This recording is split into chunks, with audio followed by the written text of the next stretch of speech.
Энэхүү подкастыг тогтвортой хөгжлийн зорилготой үйлдсэн төсвийн төлөвлөлтөөр хөдөлмөр эрхлэлтийн шинжилгээг дэмжих нь төслийн хүрээнд бүтээлээ. Төслийг Европын албаны санхүүжилтээр Нэгдсэн үндэсний байгууллагын хөгжлийн хөтөлбөр хэрэгжүүлж байгаа бөгөөд Нэгдсэн үндэсний байгууллагын хүнс хөдөө аж ахуйн байгууллага болон олон улсын хөдөлмөрийн байгууллагууд хамтран хэрэгжүүлж байна. Надад асуулт байна. Надад асуулт байна. Надад асуулт байна. Надад асуулт байна. Надад асуулт байна. Надад асуулт байна. Надад асуулт байна. Надад асуулт байна.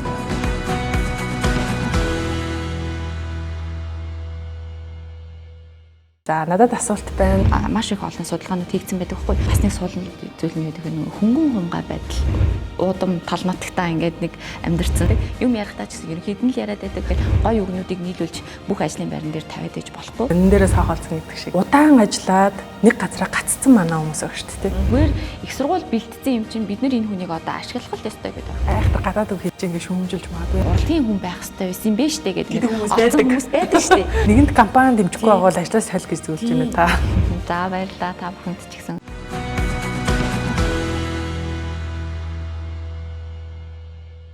Подкаст өрх өдрийн мэндийг хүргэе үзэгчдээ. За надад асуулт байна. Подкастынхаа ээлж дугаараар өнөөдөр та бүхэнтэйгээ дахин уулзж байна. Бид подкастаараа дамжуулан үзэгч сонсогчдынхоо асуултад хариулт өгдөг. За ялангуяа хөдөлмөр эрхлэлттэй холбоотой маш олон асуултуудыг манай сонсогч үзэгчдэд илгээж аваад баяртай байна. Үзэгчдээс талархлаа илэрхийлье. За өнөөдөр бид бас нэгэн эрхэнтэй өнөөдөр ярилцсан үзэг сонсогчийнхоо бас нэгэн асуултанд хариулт өгөхөөр энд сууж байна. За ингээ хүрэлцэн ирсэн зочноо танилцуулъя. ORP институтийн Монгол дахь төлөөлөгчийн газрын ахлах консалтант Даваас өрөө хүрэлцэн ирсэн байна. Цаг гарган бидний урилгыг хүлээж авч ирсэн танд баярлалаа. За баярлалаа. Тэгэхээр манай подкастад ирүүлдэг олон асуултад одоо бодит хариултыг өгөхөөр юм хамт олонны төлөөлөл ирсэнд маш их баяртай байна. Тэгэхээр ярианыхаа эхэнд бас ирүүлсэн асуултад анхаарлаа хандуулаад иргэн ярилцъя.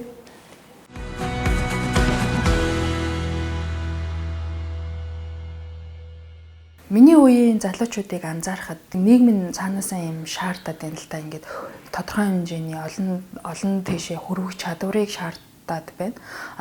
Тэрүүгээрээ ч ингээд юу гэдэг янз бүрийн сургалт руу янз бүрийн диплом авдаг ч юм уу иймэрхүү байдлаар өөрөө өөрийгөө ингээд хөгжүүлж байна. Зарим нь хэрэг болж байна, зарим нь ингээд ямарч зүгээр цагийн гарц, мөнгөний гарлага болчиход ингээд байж байгаа. Тэгээ миний ярьж байгааг бол ерөнхийдөө ингээд нэг газараа олон жил ажилласан хүмүүс бол мэдж байгаа ах гэж бодож байна. Олон жил яг нэг ажлаа ингээд хийгээд ирэхээр хүн тухайн ажлаасаа тодорхой хэмжээнд мэдээж нөгөө залгах ч юм уу тиймэрхүү асуудал үүсээд байна. Тэгээд одоо залуучуудын ур чадвар хөгжөө дараа дараагийнхаа үеуд нь ингээд маш олон ур чадваруудтай чадварлаг залуучууд ингээд гараад ирэхэд тэнд ингээд нэг тийм хоцрогдсон ингээд дараа нь бид маргааштай бид нар яах вэ гэсэн юм санаа зовлтууд маш их ингээд үүсэх магадлал үүсдэг. Тэгээд яг маргаашаа бид нар нэг ажлын байргүй тэгээ бүр цаашлаад бид нар ингээд нэг ур чадвар маань ингээд хоцрогдчихоё гэдэг тийм айдас байна л да.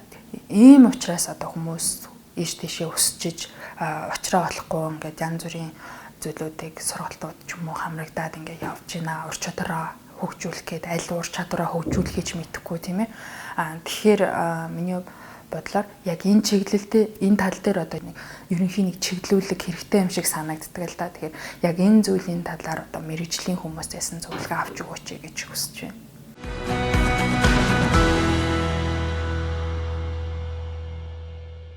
Тэгээд бид сайн сонслоо яг энэ ур чадваруудтай холбоотой асуулт зөвхөн энэ үзэгчээс биш маш олон хүмүүсээс ирж байсан. Би дэвшмээр байна. Нэг газар айгуу удчлаа. Чадвараа ингээд ахиулах гэхээр ингээд яаж ахиулахаа мэдэхгүй байна. Би зөндөө бичлэг үзлээ гэл тэ. Аж ахуйн нэгжүүдээс ч гэсэн бас ирсэн бис. Одоо ажилтнаа яаж хөгжүүлэх вэ гэл. Яг нэг олон одоо яг нэг үе бодоход олон сургалт боломжууд нэгдсэн боловч яг голын олсон ч юм уу тухайн хүн дээр яг ажилдаг тэ. Тухайн хүнд яг зориулагдсан тийм сургалтаа олоход бас их учир ах шиг байгаа. Тэгэхээр та бүгд бол яг энэ хувь хүн дээр нэлээд төвлөрч ажиллаж хүнийг бас чиглүүлж өгдөг хамт олон байна шүү дээ. Тэгэхээр яг энэ ур чадвар гэдэг байгаа хоёлын ярьцлага ур чадвар гэж ярьж байгаа юм чи яг сүүлийн үеийн хандлага тийм ээ ажил олгогчид маань хувь хүнээс яг ямар ур чадварыг илүүтэй бас одоо суурь болгож шаардж байгаа гэдгээс яриа. Сүүлийн үед компаниуд ийм л ур чадварыг гол болгож шаардж байгаа шүү гэд нэг өгүүлбэрээр юм тодорхойлж айгүй хэцүү. Яагаад тэгэхээр ингээд салбар болгон одоо өөр үйл ажиллагаа явуулж байгаа. Тэгээд тухайн ажлын байр болгон дээр тухайн хүний гүйцэтгэх одоо чиг үүргүүд нь өөр байдаг учраас шаардлагатай ур чадвар нь ч гэсэн дагаад өөр байна гэсэн. Тэгэхээр яг нь нийтлэг байдлаар ямар ур чадваруудыг илүү их шаардж байна вэ гэхээр за хамгийн одоо нийтлэг байдаг салбаруудад бол мэдээж яг багаар ажиллах чадвар, асуудлыг шийдвэрлэх чадвар гэдэг ч юм уу те номер 1-т одоо харилцааны чадвар гэдэг тавигддаг. Эдгээр маань бүгдээрээ л нөгөө илүү soft skill буюу одоо нөгөө зан төлөв тал руугаа илүү шаарддаг болсон. Урд нь бол бид нар ингээд шаардлага тавихтаа одоо энэ хүн IQ хэр өндөртэй байна, эсвэл ихтэй сургуулийнхын одоо дипломны голчинд ямар байна. За ямар ажлын туршлагатай байна гэсэн үндсэн баг ингээл 3 зүйлийг хараад авчдаг гэсэн тийм. Гэтэл орчин үед бол ерөөсөө тухайн хүний туршлага ч юм уу эсвэл тэр дүнгийн үзүүлэлт чухал биш. Яагаад тэгэхээр яг ажлын байран дээр хараад ирэхээр тухайн хүний ажлын гүйцэтгэл өндөр төвшний гүйцэтгэлтэй ажилтнуудыг хараад эргээд ингээд яагаад өндөр байчваа гэд харахаар илүү их нөгөө нэг тууштай байдал ч юм уу те зан төлөв талынхаа онцлогуд нь илүү энэ хүнийг ажлын гүйцэтгэл өндөртэй байхад нөлөөлсөн юм байна гэсэн маш их олон судалгаанууд хийгдсэн байдаг байхгүй. Тийм ч учраас одоо тэгвэл бүгдээрээ IQ биш одоо тэр EQ гинж байт юм уу зан төлөвийн онцлогийг гинж байт юм хардаг болёо. Энийг нь шалгаж авдаг болёо гэдэг дээр очиж байгаа байхгүй. Та бүхэн маань бас нөгөө гайхалтай ажиллаж байгаа тэр хүмүүстэй ч тулж харцаад байна. Ажил олгогч буюу те хүний нөөцөнд ч бас энэ зөвлөгөөг өгч идэг харьцаж идэг юм болохоор аль аль талаас нас харж зөвлөгөө өгч бод маш их таалагдж байна. Тэгэхээр манай төгсөгчдийн хувьд яг оюутны ширээний ард те бэлтгэгдээд гарахтаа ажил дээр очихдаа ер нь яг манай энэ аж ахуйн нэгжүүдийн тавьж байгаа ур чадварын шалгуурт хэр нийцэж байна. Бидний хувьд болохоор бид нар яг ажилд орж байгаа залуучуудад зориулсан. Гэхдээ одоо нэг ажил олгогч нар нь авдаг тест л тий. Ажил сонгон шалгаруулалтын зан төлөвийн тестийг өнөөдөр 4-5 төрлийн зан төлөвийн тестийг бид нар нэвтрүүлээд ажиллаж байгаагийнхаа хувьд бид нар одоо Монголд байгаа ихтэй сургуулиудын оюутнуудаас бас энэ судалгаануудаа авсан, ажил олгогч нартай бас харилцаж энэ судалгаануудаа авсан. Тэгэхээр Монгол оюутнуудын гэдэг юм уу Монгол төгсөгч нарын манай төгсөгч нарын дунд хамгийн одоо жоохон сул үзүүлэлттэй байдаг чадвар чанар юу вэ гэхээр бие даах чадвар одоо байдаг. Бие даан ямар нэгэн зүйлийг хийж гүйцэтгэх чадвар болон за хамгийн бас нэг сул зүйл нь юу гэхээр нөгөө хөнгөн хумгай байдал. Энэ яг бүр яг нийтлэг ингээд нөгөө Монгол одоо өнөөдрийн хүртэл 5 жилийн хугацаанд бидний хийсэн судалгаан дээр гарсан үзүүлэлт тахгүй хөнгөн хумгай байдал хамгийн өндөр гараад байдаг. Тэгэхээр энэ нөгөө юутай холбоотой вэ гэхээр манайхан чинь ингээд нөгөө одоо уудам тал нутагтаа ингээд нэг амьдэрсэн сайхан үндэстэн байна шүү дээ тий. Тэр одоо монгол хүний маань одоо чанар эргээд энэ маань сайн талж болно сул талж болж байгаа байхгүй юу. Альва ямар нэг зүйл ингээд дандаа ерөнхийд нь хардаг ингээд ерөнхийлж хардаг нэг юм детальчилж биш ямар нэгэн зүйл рүү ингээд детальчилж орохдоо ер нь муу.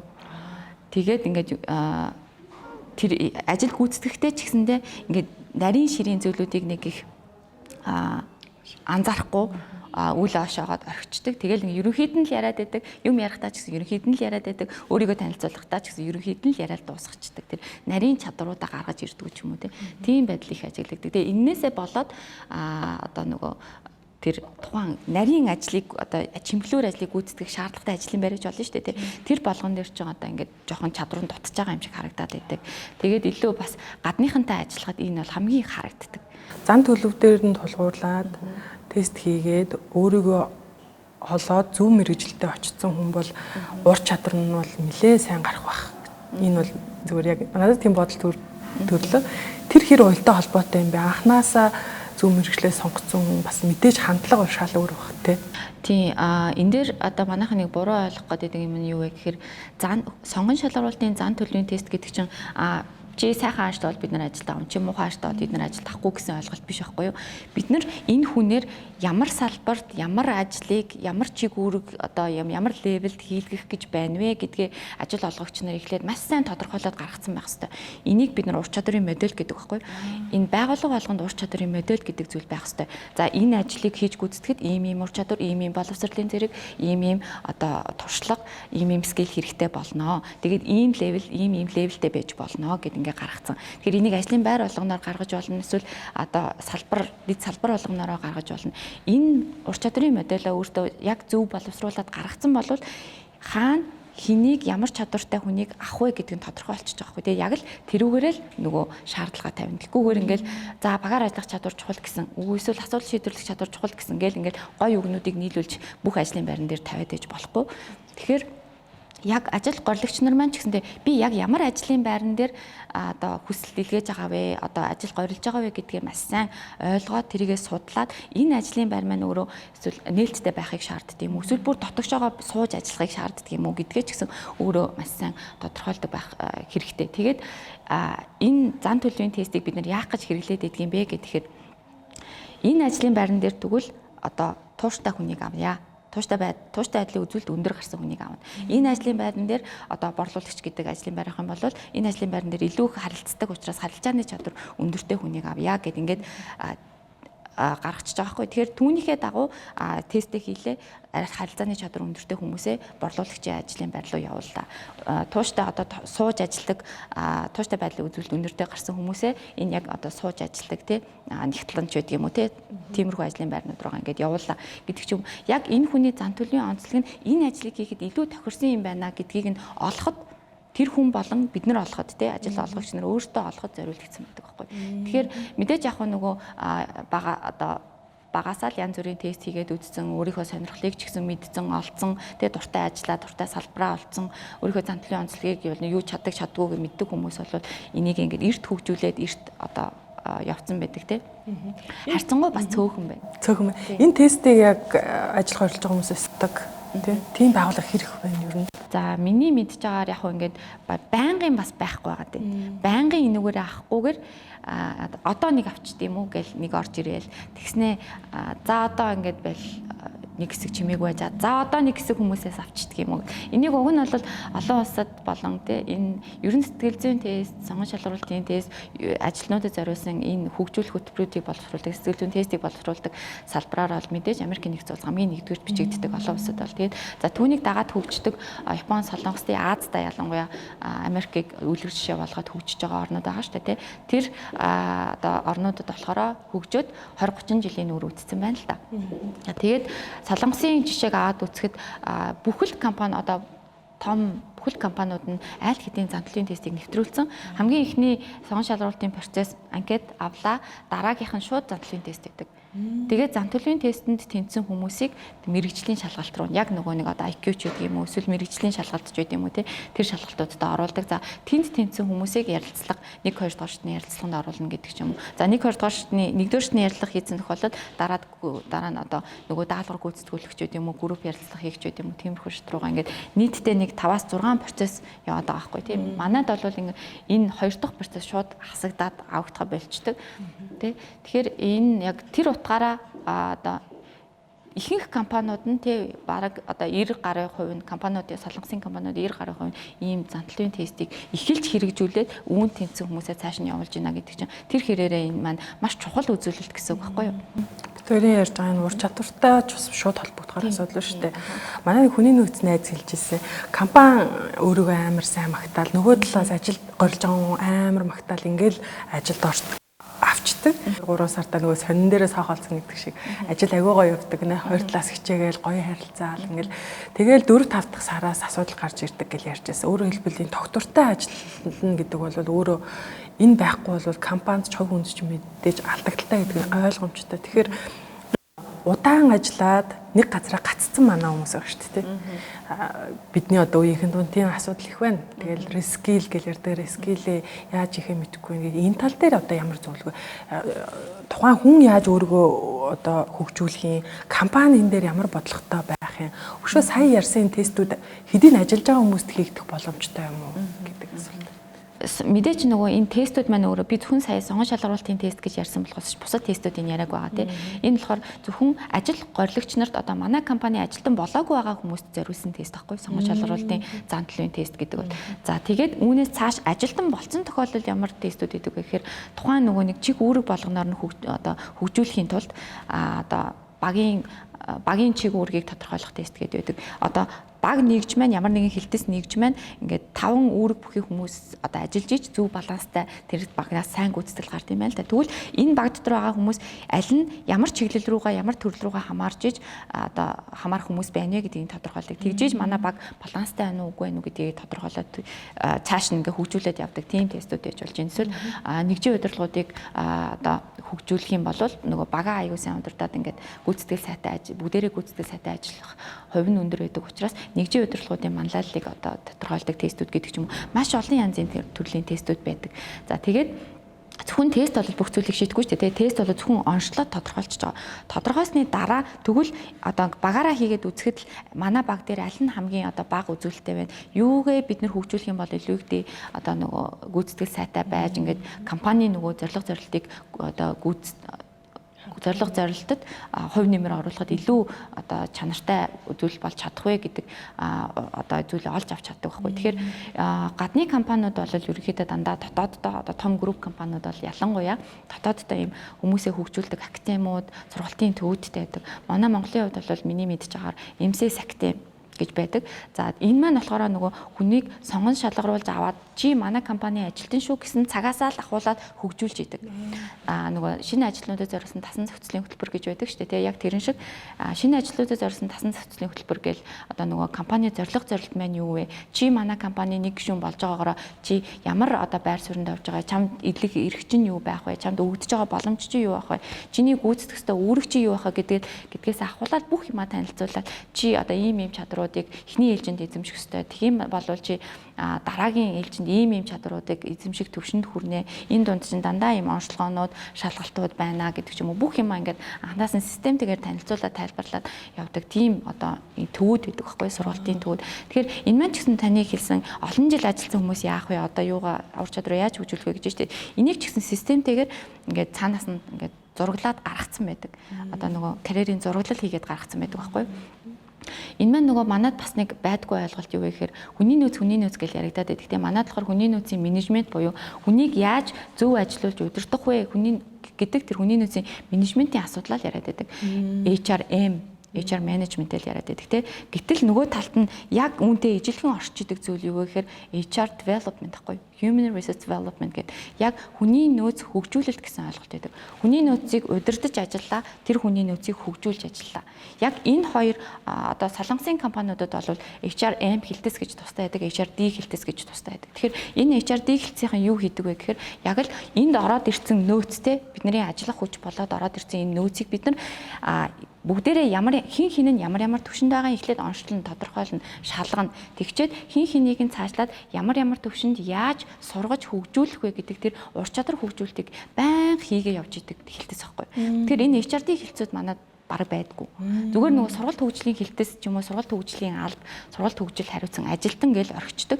Нөгөө сургалт хөгжлийн ажилтан юу хийдэг вэ гэхээр одоо нэг ийм сургалт тренд болж байгаа юм байна. Гээл нийтээр нь сургацдаг. За одоо нэг ийм сонсчээ бүгдээрээ. Тэгээ одоо нэг хүмүүсээ хөгжүүлэхийн тулд нэг ийм сонсч зүгээр юм шиг байна тий. Тэр хүн чинь ингээд зүгээр нэг хідэн судалгаа авсан болоод мэдрэмжээрээ л сургачиж байгаа. Тэрнээсээ яг энэ ажлын байран дээр байгаа бат гэдэг хүнд ямар ур чадвар дутагдаад ямар ур чадрыг бид нэр хөгжүүлэх ёстой вэ гэдгээ оншилгохгүйгээр шууд л ингээд зүгээр нийтээр нь л сургаад яваад байгаа байхгүй.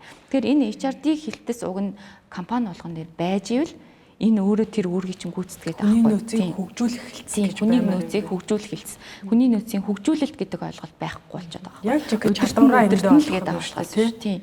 Тэгэхээр тэр ур чадрыг хөгжүүлэх гэдэг ойлголт чинь хэрэг бүр компанид орж ирээд ажилтан болсон нөхцөлд энэ одоо үйл ажиллагаатай илүү холбогдох хэрэгтэй байхгүй. Тэгэхээр ингээд хүн болгон дээр юм карьерийн зураглал гаргаад, хөгжүүлэлтийн хөтөлбөр гаргаад чи одоо аль хэсэг дээрээ явж гин, чи аль түвшин дээрээ явж гин. За чи дараа жил энэ төрлийн одоо сертификатуудыг авах хэрэгтэй шүү. Чи одоо туршлагаа нэмэгдүүлээд ийм төрлийн шалгалт өгчүүл, эсвэл ийм төрлийн сургалт авчвал болох гэдэг шүү. Тэр сургалтуудыг заавал дотооддоо бэлддэг албагүй тий. Яг нь HRD хэлтс бол дотооддоо аюул олон сургалтын хөтөлбөрүүдийг өөртөө боловсруулдаг. Яагаад тэгэхээр нөгөө том групп компани болох тусмаа л зөвхөн гаднаас сургалт аавна гэхээс илүү зөвхөн одоо Lotte Group, зөвхөн Samsung Group-д зориулсан тэр сургалтын агуулгууд тусдаа байдаг байхгүй. Тэгэхээр тэр болгоноороо өөртөө ингэж бэлдээд одоо MCS гэж байгаа шүү тий. Зөвхөн MCS-ийн ажлуудад зориулсан агуулга хийж байгаа байгаа ажлыг нь одоо сайжруулахад зориулсан агуулга тустай байгаа учраас тэрийг ингээд curriculum болгоод гаргацсан байдаг. Гэхдээ одоо зөвхөн бас дотооддоо гэж чиглэлгүйгээр хаана аль хэрэгтэй гаднаас ямар сургуультай байна, хаана дотооддоо бэлдэх хэрэгтэй тэр болгоныг HRD-гийнхэн өөртөө мэрэгчлэнүүд нь өөртөө хийж идэг, гүйцэтгэж идэг. Энэхүү подкастыг тогтвортой хөгжлийн зорилготой уялдсан төсвийн төлөвлөлтөөр хөдөлмөр эрхлэлтийн шинжилгээг дэмжих нь төслийн хүрээнд бүтээлээ. Төслийг Европын албаны санхүүжилтээр Нэгдсэн үндэсний байгууллагын хөгжлийн хөтөлбөр хэрэгжүүлж байгаа бөгөөд Нэгдсэн үндэсний байгууллагын хүнс хөдөө аж ахуйн байгууллага болон олон улсын хөтөлмөрийн байгууллагууд хамтран хэрэгжүүлж байна. Түүлийн хөгжүүлэлтийн хэлтс алба нь өөрөө байх юм бол маш олон асуудлыг шийдэх юм байна шүү дээ. Өөрөөр хэлбэл ажил хийж байгаа хүн заавал дараагийн компани тухай бодох. Тийм шаардлага байна. Тийм өөрийнхөө карьер санаа зовох. Эсвэл заримдаа нэг цаг хугацаа аюулгүй алдчихлаа энэ компанид гэж ярьдагч тэр асуудал шийдэгдэх юм шүү дээ. Тэгэхээр манай энэ бусдыг авч ажиллуулж байгаа бусад аж ахуйн нэгжүүд гэсэн эндээ санаа авах нь маш зүйтэй юм байна гэж бодосооч. Тэгээд магадгүй ингээ удаан ажилласан ч гэсэн доктортой ажилламаар байдаг. Яг энэ аль бэлдсэн байдгүй манай одоо үзэгч сонсогчид ямар арга хэмжээ авал зүгээрээ одоо өөрийгөө хөгжүүлэх гэх юм яах вэ? Одоогийн байдлаар тэгэхээр ингээд бид нар айгүй хаягдчаад байна л та тийм. Ажил олгогч болон компани өөрөө ингээд айгүй тийм амьд байх хэрэгтэй байхгүй. Зүгээр ингээд ийм жоохон унтаа байгаад байна тийм. Хүмүүсийг ажилуулж гин, удирдах гин, бид нар ажил хийлгэж гин, мөнгө цалин олгож гин гэл байгаад байх биш. Энэ чинь ягаад хүний нөөц баялаг гэж хэрлээд байгаа юм тийм. Энд чинь ингээд зөв танаад зөв чадварыг нь олцгол юм бол эн чинь баялаг байхгүй юу? Асар их нөгөө нэг олборлолт хийгээд ингээд гаргаж болох юм чинь баялаг хүн гэдэг хамгийн үнэтэй баялаг байгаа байхгүй. Тэгэхээр энэ хүний олборлохгүйгээр ерөөсөө ингээд зүгээр л хайчаад байлгаад л байгаа байхгүй юу? Тэгэхээр энэ хүний цаан чинь ингээд маш олон чадвар, маш олон нөөц байгаад хахад энийг ингээд унтаа системтэйгээсээ болоод тийм ингээд хаяад бүр ингээд зэврээгээд штэ тийм нөөцийг ашиглаж чадахгүй байгаа. Тэгэхээр бид нар зөвхөн ингээд хүний HRD-гийн алттай байх хэрэгтэй гэдгээд байх биш те. Ядчил зүгээр ингээд сургалт хөгжил хариуцсан ажилтнуудаа л энэ төрлийн мэдлэгтэй олгоод сургацгал та те. Ядчил сургалтын хөтөлбөр өөрөө боловсруулж чаддгал чадвартай болгочвол энэ хүн чинь ингээд цаашаа ядч ингээд өөрийнхөө хүрээнд өөрийнхөө компанийнхаа хэмжээнд хүмүүсээ одоо ингээд чадваржуулаад яваад ах боломжтой байгаа байхгүй. Тэгэхээр ажил олгогч нар зориулж би бол тэгж хэлмээр байдаг. Яа сургалт хөгжил хариуцсан ажилтан байгаад байдаг. Тэр хүнээ ингээд сайн сурах хэрэгтэй. Сайн ингээд зөв сургалтуудаа ядаж олоод ингээд сурах хэрэгтэй байгаад байна. Дээрээс нь манай компаниуд бас нэг алдаа гаргадаг нь юу гэхээр сургалт хөгжил гэдэг зүйлийг ингээд сургалт хийн гэдэг нь ингээд зардал гэж хардаг байхгүй шүү. Хүний хөгжүүлнэ гэдэг шууд зардал гэж хараад хамгийн түрүүнд нөгөө хасдаг зардал нь сургалт хөгжлийн зардал байдаг. Гэтэл энэ хөгжингөө орнуудын компаниуд яагаад юм мундаг хүмүүстэй мундаг ажилтнтай байдаг.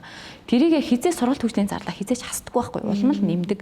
Яагаад ажлын гүйцэтгэл муу байна? Сургалтын зардал, сургалтад бид нэр илүү чанарт нь анхаарах хэрэгтэй юм байна тий. Тэглээгээд ингээд хаа хамаагүй бүх сургалтуудад хамруулаад авах биш. Яг хинд юу хэрэгтэй байгааг нь олж сурах хэрэгтэй байхгүй. Тэгэхээр ингээд системтэйгээр сургалт хөгжлийн тогтолцоогоо өөртөө компани дотор маш системтэйгээр түүндээ зориулсан цаг хугацааг нь болон одоо тэр зардлыг нь л жоохон гаргаж өгөөл, жоохон санаа тавьчихвал энэ бол өөрөө шийдэгдэх асуудал байдаг. Яг тэр ажилтнууд ч гэсэн өөртөө ингээд маш их сурч мэдэх хүсэлтэй тий ингээд илүү их үүсгэл гаргах сонирхолтой байгаа шүү дээ. Тэрийг ингээд жоохон өдөөгөл жоохон дэмжиж өгөхөд л энэ бууг нь болдог.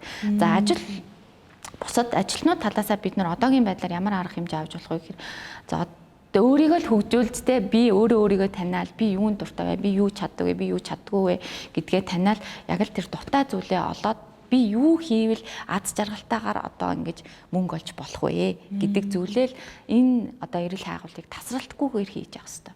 Би нөгөө ярьцлага эхлэхээс өмнө нэг бүр бодож исэн бодлого бүр та бүр гэдэг 180 градус зэрүүлчлээ. Өөрөөр хэлбэл нөгөө ур чадрын тухай яриа гэл нөгөө үзэж байгаа асуултыг сонсож байхдаа за манай нөхцөл өөртөө болохгүй байна. Энэ хүмүүс рүү л те чиглэсэн ингэж та нар хөгжөөч гэдэг юм ярина гэж утсан чинь нэрээ яг хүний нөөц гэж те гэдгийг хариуцдаг гэдэг утгаараа компани энэ их нөөцийг ашиглахын тулд ур чадварыг бас хөгжүүлэхэд нэлээд оролцоотой байх нь шүү дээ те. Тэгэхээр манай дэлхийн жишг ч гэсэн юм байгаа гэж сонслоо тий. Дэлхийн жишг ч гэсэн тийм компани өөрөө маш ийм системтэйгээр хүмүүсээ одоо хөгжүүлэх гэж маш их цаг хугацаа, маш их одоо ажиллагаа тий хүн хүч зардал цаг хугацааг зарцуулдаг байхгүй. Тэгжиж тэр хүмүүсийг ингээд системтэйгээр хөгжүүлнө гэхээс зүгээр их сургууль бэлтцсэн юм чинь бид нар энэ хүнийг одоо ашиглах л ёстой гэдээ орчиж ерөөсөө хайдаггүй.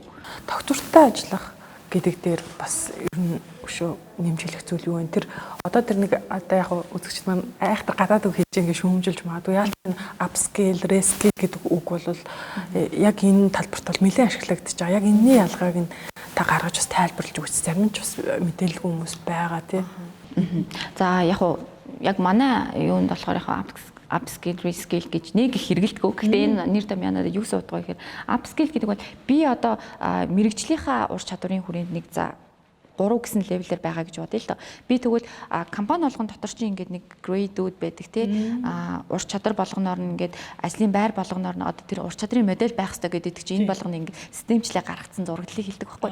Тэгэхээр энэ ур чадрын заад нэгтлэн гэдэг хүн левел 1 2 3 4 5 одоо ерөнхий хүртлээ ийм левелүүдэд ангилагдана. Мэргэжлийнхаа ур чадрын хүрээнд гэдэг ч юм уу. За туршлагын хаврын ингэж ангилагдана гэд ингээд төснөгтлээд гаргацсан зүйлийг за би бол за нэгтлэн 3 гэсэн төвшин дээр байгаа бол би дараагийн төвшин дээр очихын тулд би апскил хийх хэрэгтэй байхгүй. Яг нөгөө мэрэгчсэнгүүдийнхаа бахан сургалтанд суудаг, өгстэй шалгалтуудаа өгдөг үү те тэр болгоны ингэж илүү өндөр төвшний одоо нөгөө ерөнхий болох тэр төвшний сургалтуудад би апскил хийж болно тий.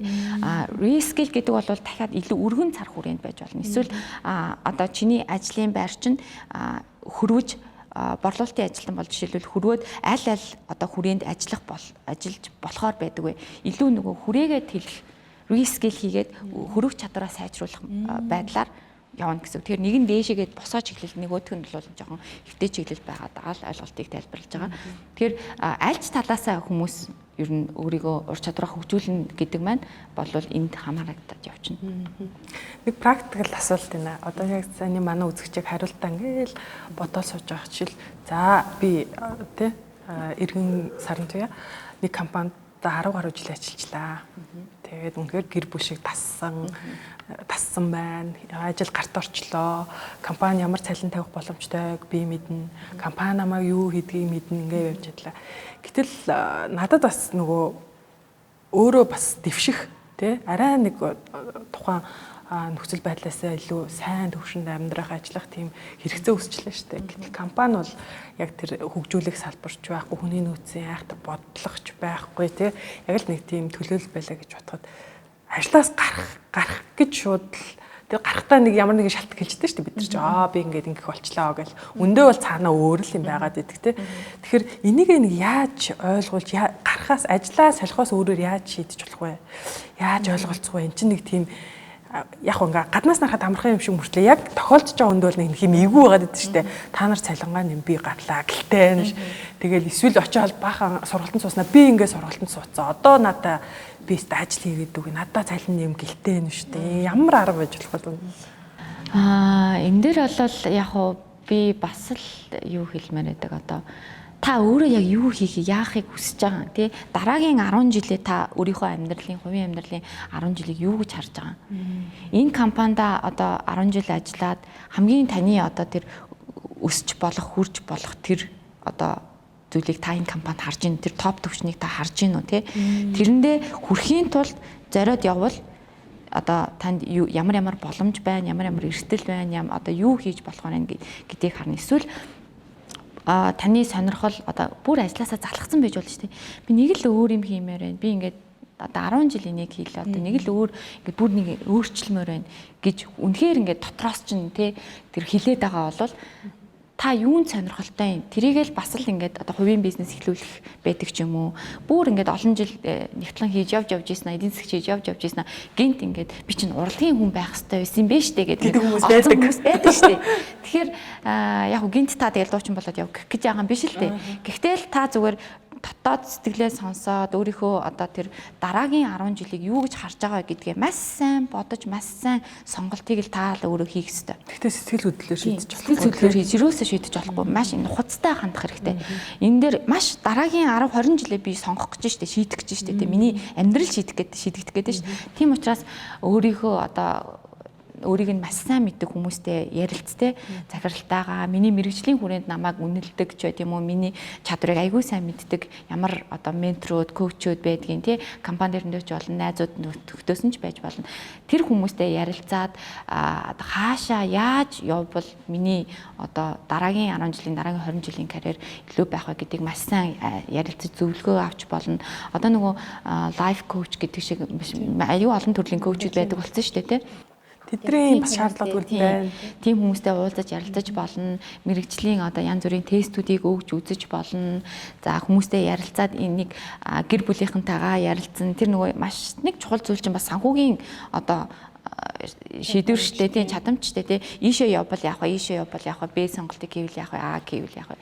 Тэгэхээр энэ болгоныг маш сайн нухацтай бодож үзэж, эргэцүүлж, хүмүүстэй ярилцаж, гэр бүлийнхэнтэй ч гэсэн ярилцж ижил шийдвэр гаргах хэрэгтэй гэж би бол бодож байна. Нэгэнт компани дэмжихгүй байгаа бол ажлаас солих гэж зөвлөж байна та.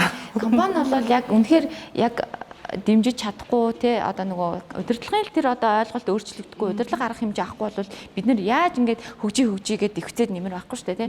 Тэгэхээр тэр хүн яг л өөрөө удирдлага яаж хандж гин, компани яаж хандж гин, би яахыг хүсэж гин гэдэг дээрээ л одоо үндэслэж шийдвэр гаргана. Маш сайн бодож зоригтой хөдөлгөн шүү дээ. Өнгөрөгч онд хийсэн 21 онд хийсэн барометрийн судалгаагаар яг ажил олгогчдын дунд хийсэн судалгаагаар ажил олгогчид ажилтнаас юу хүсэж байна, ажил горлоод ирж байгаа хүмүүсээс юу хүсэж байна гэдгсэн чинь яг мэдээж тухайн мэрэгчлэлтэй холбоотой үндсэн ур чадвар нэгдүгээр тавигдана. Түүний дараа хамгийн чухал нь нөгөө зөөлөн ур чадвар гэсэн нэг тийм сонирхолтой дүн байсан л да, тайлбар. Тэгээд тэр нь таны өнцгөр бол энтэй хэр санал нийлэх үнэхээр аж ахуйн нэгжүүд өнгөн талдаа тэгж яриад байна уу? Эсвэл үнэхээр зөөлөн ур чадварыг харчаад чухал гэж үзээд тэрийн чухал үзүүлэлт болгоод байна уу? Тэгээд магадгүй зөөлөн ур чадвар байлаа гэхэд бусад ур чадвартайгаа яаж уялдуулж хүн өөрийгөө хөгжүүлэх хэрэгтэй гэдэг дээр. Энэ дэр нөгөө бас нэг айгүйх ойлголтууд ингээд олон нэр томьёо ингээд яваад идэг болохоор бас манайхан одоо бас юу хэлээд байна гэдгийг мэдэхгүй байх тий. Би яг түрүүний нөгөө хэлсэн ур чадвар гэдэг байгаа чинь компетенси гэдэг юм цогц ойлголт байхгүй. Тэр дотор чинь hard skill, soft skill гэдээ яриад байна тий. Гэтэ ур чадварын чинь ихэнх хэсгийг soft skill нь илүү давамгайлж идэг. Хаардасаа ч илүү давамгайлж идэг. Гэхдээ энэ soft skill гэдэг зүйл чинь манайх дээр зан төлөв талын үзүүлэлтүүд байхгүй. Зан төлөв гэж буuna. Гэтэ энэ чинь нөгөө яг нэг бүрчлэн тим чадвар, тим сэтгэлгээ, тим сэтгэл гээд ингээд тим байдал гээд ингээд олон үгээр хувирж буудаг. Жишээлх юм бол тууштай байдал, үнэнч байдал, бүтээл сэтгэлгээ, шүүмжлэх сэтгэлгээ, стратеги сэтгэлгээ гэдэг ч юм уу те. Энэ болгон чинь бүгдээрээ тэр soft skill байхгүй. Тэрнээс ч энийг ингээд ямар нэгэн их сургуулийн хөтөлбөрөөр өгөөд тэрийг ингээд шалгаж аваад чиний шүүмжлэх сэтгэлгээ чинь 3.1 хэд болсон бэ шүү гэд ингээд шалгах боломжгүй зүйл шүү дээ. Эний чинь зүгээр олон төрлийн дасгалжуулалтын хөтөлбөрөөр ингэж бий болгож баг зэрэг хөгжүүлэх боломжтой л тийм чадваруудыг л soft skill гэж нэрлэдэг байхгүй. Ер нь бол бид нар зан төлөв гэж ойлгоход болно. Тэгэхээр энэ ажлын байран дээр шүүмжлэх сэтгэлгээтэй хүн илүү хэрэгтэй байж болно шүү дээ тий. Яагаад тэгэхээр ингээд маш нарийн одоо эмнэлгийн байгууллага ч юм уу те эмнэлгийн байгууллагт ялангуяа тийм бодиттой юмд яг шууд бодиттой юм хийсвэр биш те бодиттой ханддаг шүүмжлэх сэтгэлгээтэй ханддаг юмыг асуудлыг яг асуудал гэдгээр нь хараад үүнийг шийдвэрлэх гэж зорддог ч юм уу те тийм сэтгэлгээтэй хүмүүсийг илүү их одоо ажилуулахыг зорддог гэж үзэх юм бол тэр зүйлүүдийг бид нар яаж одоо шалгаж оншилж болох вэ? Яаж энэ хүний шүүмжлэх сэтгэлийн төвд өндөр байгаа вэ гэдгийг оншлоод тэрийг нь хөгжүүлэх вэ гэдэг олон төрлийн дасгалжуулалтын хөтөлбөрүүд байж энэ маань өөрөө бий болох хэрэгтэй байхгүй. Тэгэхээр яг хоо компаниуд нөгөө одоо маш олон орнуудын маш олон компаниудын жишээг ингээд дагаад бенчмаркинг хийгээд те явж байгаа явцдаа л одоо ийм юмнууд soft skill гэдэг нэг юм сонсогдоод байна, re-skill гэж сонсогдоод байна. Энийг юусоо бүгдээрээ нэвтрүүлээ гэл ингээд үдэд тараад л яваад байгаа. Гэхдээ энэ нь ингээд тийм их системтэй болчихсоо зүгээр л нэр томьёонууд хөвөөд л зүгээр урсаад байгаа тохиолдол өндөр байгаа байхгүй. Тэгэхээр энийг бид нар яаж ингээд систем болгож ингээд тогтолцоо болгож ингээд компанид нэвтрүүлэх юм бэ гэдгийг аягүй сайн судлаад тэгээд тэрийг ингээд тийм шаардлагатай бол зөвлөх үйлчлэгээ бүр яг аваад те тэр гадны орнуудын технологиг энэ яаж тогтолцоо хэлбэрээр нь нэвтрүүлээд үүнийг нь хэрэгжүүлэх юм бэ? Зүгээр нэвтрүүлэл хайчих юм бол энэ чинь хэрэгжилт биш шүү дээ. Хэрэгжүүлэлт биш. Тэгэхээр энийг 5-6 жилийн туршид ингээд хэрэгжүүлэлтэн дээрээ яаж Монголын хөрсөн дээр буулгаад хэрэгжүүлэх юм бол илүү одоо хүндээ хэрэгтэй, ажил олгогчдод ч гэсэн хэрэгцээтэй байгаад ах вэ гэдгийг ингээд шаардлагатай зөвлөх үйлчлэгээ аваад гэрээ хийгээд ингээд хийлгэх хэрэгтэй байхгүй. Тэгхгүйгээр ингээд нэр томьёо сонсож ирээд нэвтрүүлнэ гэдэг дараад иж болохгүй. Тэгээд ажил олгогч нар яг тэрүүгээрээ л ингээд soft skill чухал ингээд яриад байгаа үнэн. Энэ нь бас зөв ингээд нөгөө нийгмийнхаа хөгжлийнхоо одоо явцыг процессыг дагаад л ингээ өөрчлөгдөж байгаа процесс л тоо. Тэгэхээр хэдийн энэ зөв боловч системгүй байна. Ямар ч юм ажиллагаагүй байна. Амьд биш байна. Зүгээр л үг яриад яваад байна. Тэ нөгөө ажил олгогч өөрөө soft skill дотор юу хамаарж байгаа вэ гэдгийг мэдэхгүй. Өөрөө ур чадрын модельж боловсруулж гаргаагүй. Тий шаардаад байдаг. Тэгээ ажил горилогч нь ч гэсэндээ soft skill гээд л яхаа энэ нь яг юу юм бол гээд гайхаал яваад байдаг тэ. Тэгэхээр энэ энийгээ ингээд нөгөө яг л нийгэмд ингээд зөв ойлголтыг нь хүргэх хэрэгтэй байна. Тэгээ ажил олгогч нар ч гэсэн өөртөө маш сайн бэлтгэх хэрэгтэй байна. Өөрөө зөв хүн, сайн хүн гэж тодорхойлоод байгаа хүнээ яг ямар чадвартай хүнийг та зөв хүн, сайн хүн гэж нэрлээд байгаа юм бэ гэдэг юм гаргаж ирээгүй байхгүй. Тодорхой болгоо. Тийм, тодорхой болгоогүй. Зүгээр л тэр хүн өөрөө зөв хүн, сайн хүн яриад таны үзүүлэлт дээр зөв хүн, сайн хүн чи хий юм. Энэ хүний ойлголтоор зөв хүн, сайн хүн чи шал өөр байгаа шүү дээ. Тэгээ хүн болгоны зөв хүн, сайн хүн гэсэн ойлголтууд өөр төвшөнд өөр хүрээнд байдаг байхгүй юу. Тэгэхээр тэрийг л бүгдээрээ яг тодорхой тоочны тодорхойлоод гаргачих хэрэгтэй байна. Тэр тодорхойлоод гаргацсан юм чинь л ур чадрын модель гэж нэрлэдэг байхгүй юу. Биднэрт ийм ажил байна. Энэ ажлыг хийж гүйцэтгэхэд за зөв хүн, сайн хүн гэдэг чинь одоо юу гэдэг нь ажлын цаг сайн баримталдаг хүнийг би манай компани болон ур чадрын модельороо зөв хүн, сайн хүн гэж тодорхойлж байгаа шүү. Эсвэл багаар ажиллах чадвар сайтай хүнийг. За багаар ажиллах чадвар сайтай гэдэг нь яг юу гэсэн үг юм те? Гэдэг нь бас илүү тодорхой байх тусмаа сайн. За хамтарч ажиллаж чаддгийг хэлэх юм уу? Хүнийг сонсож ажиллаж чаддгийг хэлэх юм уу? Эсвэл өөрийгөө зөв илэрхийлж чаддаг тэр харилцааны чадвар өндөртэй хүнийг хилээд байгаа мó те? Энэ шаардж байгаа юм болгоно илүү деталь болгоно, илүү ойлгомжтой болгоно, илүү тодорхой болгож тэр ур чадрын модель гэдэг юм дээрээ л боловсруулж гаргаж иж нөгөө ажил горлогч ойлгох байхгүй. Энэ компанийн хувьд зөв хүн, сайн хүн гэдэг тодорхойлт чинь энэ юм байна штэ. Ийм чадвартай хүнийг нэхэд байгаа юм байна штэ. Тэгвэл надад тэр нь байгаа илүү гэж тийм сурж болох илүү гэд ойлголт аван тий. Тэгэхээр нөгөө талаасаа ч гэсэндээ тий хэд өндөрт шаардлага тавиад байна гэд яваад байхгүй. Яг л тэр нөгөө нэг танай компанид ур чадрын модель байна уу? Танай компани ур чадрын модель ямар үг асууж болох юм бэ тий ярилцлаган дээр. Модель юу вэ гэж асуучих юм бол бас хитрхи өргөн үрээнд яригдчих чинь тий. Яг энэ ажлын байран дээр чинь тий намайг авах гээд байгаа энэ ажлын байран дээр чинь яг ямар ур чадварууд яг ямар одоо бүр задлах юм бол ямар ур чадвар шин дотроо бүр ингээд нөгөө нэг behavior буюу үйлдэл гэж задарчдаг байхгүй. Яг ямар үйлдэл одоо гаргадаг хүмүүсийг шаардаж байна вэ гэдгээ тодорхой болгоцсон байгаа юу? Би тэрийг чинь сонсохыг хүсэж байна гэдэг юм. Яаж ч тийм шаардлага тавьж чаддаг байх хэрэгтэй. Өнөөдөр бид хоёрын яриа чинь ур чадваргаа чиглэсэн чинь зөвхөн хувь хүний асуудал биш юм байна. Хоёрдугаар зөвхөн байгууллага хувь хүн хоёрын хоорондын асуудал биш юм байна. Гуравдагч чадварчуулагч, онцлогч, хөгжүүлэгч тий хоёул ангийн аль алины байгуулагч ба ажил хийж байгаа хүн хоёрыг ч гэсэн цуг хөгжүүлэх, гуравдагч байгууллагын тусалцаа ч гэсэн хэрэгтэй юм байна гэж ойлголоо. Тэгжээж зөв одоо голдролдоо орно арай богино хугацаанд цаг хугацаагаа ч гэсэн хэмнэн. Тэрийг ингээл өөрөө онцлно гээл зүтгээл хэдэн жил явж ирснаас гяс онцлуулаад шинжлэх сайжруулах юм олоод авсан. Хамтдаа хөгжөөд явах нь шүү дээ. Тэгэхгүй бие биенээ рүүгээ ажил байгууллагын ажилтан чадваргүй байна гэл ажилт нь болохоор байгууллагатай гомдол нэг энэ зураглал байгаа шүү дээ тий. Үнэхээр сонирхолтой бас яг голын болсон зөвлөгөө өгч байгаа танд баярлалаа. Богино хугацаанд ч гэсэн маш өргөн хамарч ярьлаа гэж бодож байна. Тэгээ цаг гарган ирсэн танд үнэхээр их баярлалаа. Таны ажилд бас амжилт хүсье. За баярлалаа. Та бүхэнд ч гэсэн өндөр амжилт хүсье. Тэгээд эх дугаараар бас үзэгч та бүхний асуултад хариулах болно. Та бүхний сонсох хүссэн хэн нэгэн зочныг өрнө гэдгийг амламаар байна. За ингээд дараагийнхаа подкастаар иргэн уулзцгаая. Надад асуулт байна. Надад асуулт байна. Надад асуулт байна. Надад асуулт байна. Надад асуулт байна. Надад асуулт байна. Надад асуулт байна. Надад асуулт байна.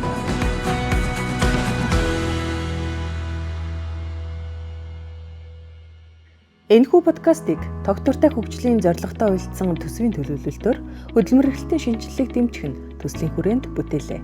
Төслийг Европын албаны санхүүжилтээр нэгдсэн үндэсний байгууллагын хөгжлийн хөтөлбөр хэрэгжүүлж байгаа бөгөөд нэгдсэн үндэсний байгууллагын хүнс хөдөө аж ахуйн байгууллага болон олон улсын хөдөлмөрийн байгууллагууд хамтран хэрэгжүүлж байна.